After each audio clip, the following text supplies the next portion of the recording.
The year is 1077, January the 25th. There's a breeze blowing as snow falls from the sky. Today will not be a beautiful moment, however. No, today we're talking about power. A power that we might have heard of before, but it's really hard to fathom. What if I told you that there was a position that one could hold on earth that would make you so powerful, kings would humiliate themselves for your blessing? This is the In History Show on the Semper Affirmanda podcast. I'm your host, Cody Bockerkamp.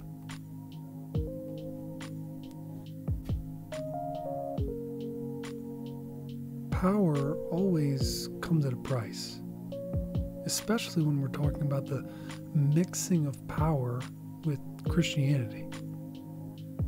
That particular mixing never ends well. It always ends in corruption. But what position could possibly humiliate kings? Well, I'm talking about the one who sits in the chair of St. Peter. The Pope, of course. Our story begins with a young German king, Henry IV. The first important fact in our story is how the Pope is chosen. Because around this time, a tide is brewing.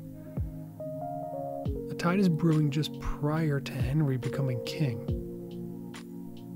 And it's the removal of authority of the king to establish the Pope, now to what it is today, to the College of Cardinals. Now that this has changed, a new Pope is selected, one who takes on the papal name of Pope Gregory VII. Gregory, during his early reign, determined to continue to change the system away from kings establishing religious leaders in the Roman Catholic Church to Rome making those selections. So Gregory removed a number of German bishops who had been selected and established by the kingdom of King Henry. And with that move, a fire was lit, and a battle would begin. This battle between Pope and King, kingdom versus kingdom, would end up revealing the foolishness and corrupt system of both sides.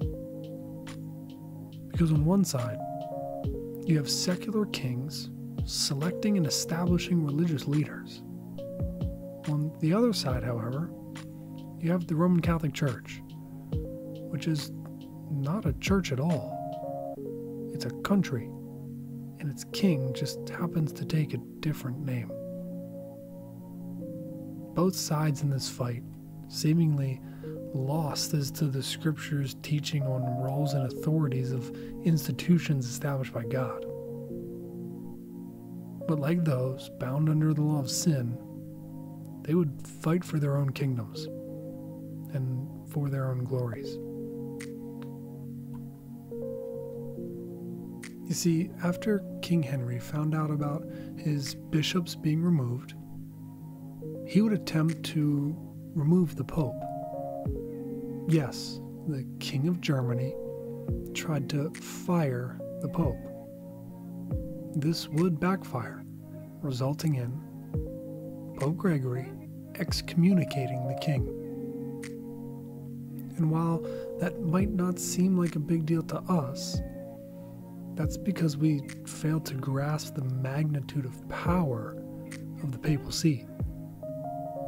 And while there isn't enough time to help you fully understand why, today's date in history will help you see a bit of it. Because, you see, after being excommunicated, the King of Germany, Henry IV, fearing rebellion, determined today in history to travel all the way over to northern Italy to stand in the freezing cold and in the snow and beg for forgiveness for 3 straight days. A king of a country begging in the snow. It is this power that would continue to lay down its corrupt kindling for another 400 years before another German would come around. And this German wouldn't come around begging for forgiveness. No, he would nail a document to a door. And his name was Martin Luther.